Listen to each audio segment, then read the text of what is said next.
we have up next Rebecca Kitto joining us here on the stage. She has been a sales rep with Indian Motorcycles. Most currently, she's been an author for 20 years. She's got quite a recovery story herself. Like I said, I'm not sure what story she's telling tonight, but in January this year, correct? In January of this year, she broke her neck, which has required a complete and utter recovery of everything being relearned. And at the end of July, I'm assuming, was your trip? Had to like do some math there, and I had in the, going back to her text messages, I was like, last week. No, that's not right. So at the end of July, so breaking her neck in January, having to relearn to walk, to talk, to eat, all of that, correct? In the end of July, she completed her first return on a bike and completed 1,500 miles. So this woman is a force to be reckoned with, and I am so happy to have her join our stage. Please welcome to the stage, Rebecca Kitto. Hey guys, I didn't think about what I was going to talk about today. Pretty sure there's going to be less sex.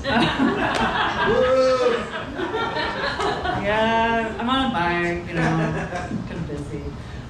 So what I actually thought I'd talk about is when I turned 40, I bought a little KX85 dirt bike, right? And it's a kid's bike, it's a two-stroke, so like it weighs 100 pounds, right?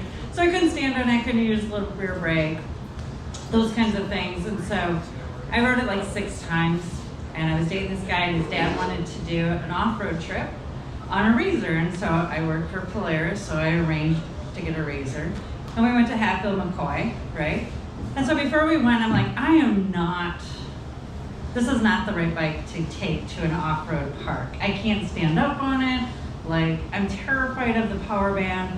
So I went to CCM, which is up in Ohio, and I was like, oh my God, they have a KTM 350 EXCM. I should buy that. So I did. And so I had a real loose clutch. If you guys don't know what that is, it's like magic. It means that if you let go of the clutch, it doesn't die. That's what it means. It's fantastic. It was lowered, so it fit me really well. I was like, this is so cool. So I rode it around town a little bit. The seat sucks. And then we got in the car and we went to Hatfield McCoy. So I have so very little dirt bike riding experience, guys, right? So my then boyfriend had a bike from Triumph.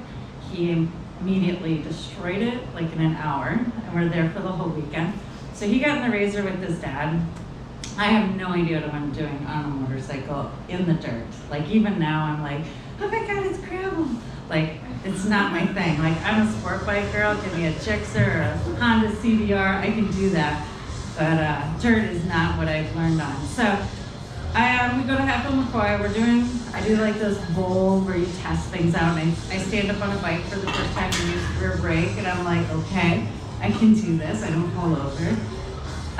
So then Travis wrecks his bike. He's okay, but the bike is like destroyed. And so he's in the Razor, and I'm following this huge Razor around Hatfield McCoy. And we do the Pocahontas trails first, which are mismarked. I found out later. Like the easy trail is not easy, that kind of stuff. So I survived the first day. I was like, cool.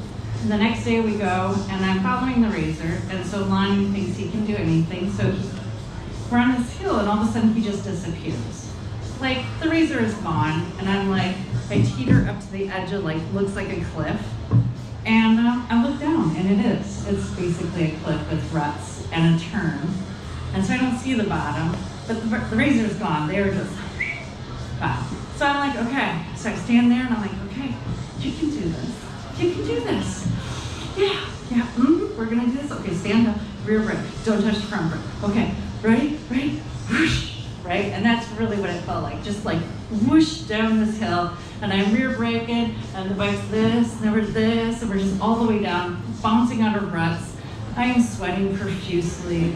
I like, okay, there's a corner, I'm bouncing through ruts. I'm like, don't hold the brake too much, let go, dance with this bike. And I get all the way to the bottom, get to the bottom of the hill, I am shaking. I'm like, oh my God, I survived, right? And his dad's like, yeah, we're good, let's go. And I'm like, no, you're not good. I need a moment, right? And my ex looks at me and he's like, I don't even know who you are. I don't even know how you just did that, right? Because I have, like I said, no dirt biking skill, and I survived my first really big hill.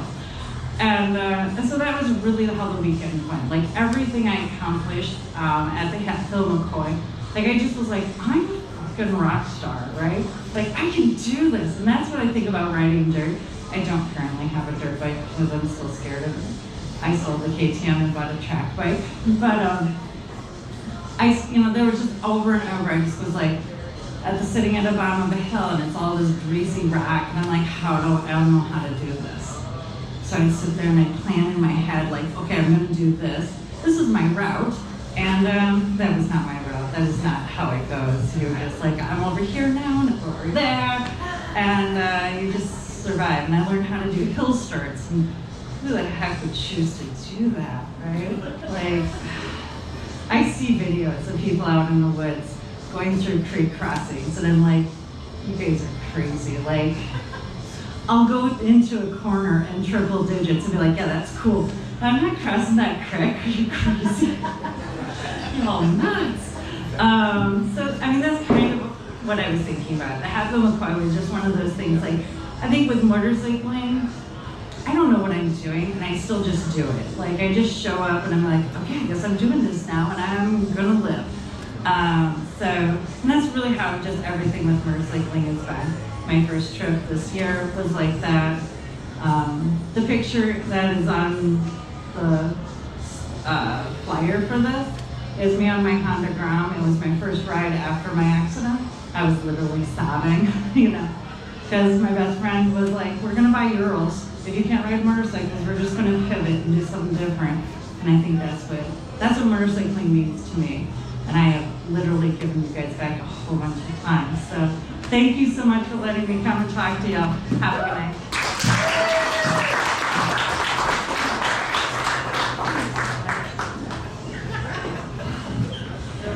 I think the most powerful watch this is the one you prove to yourself, right? Like you can watch this and watch videos and other people teach you and lots of different, getting exposed to different situations, but the most powerful one is the one where you tell yourself, watch this, and then you do it.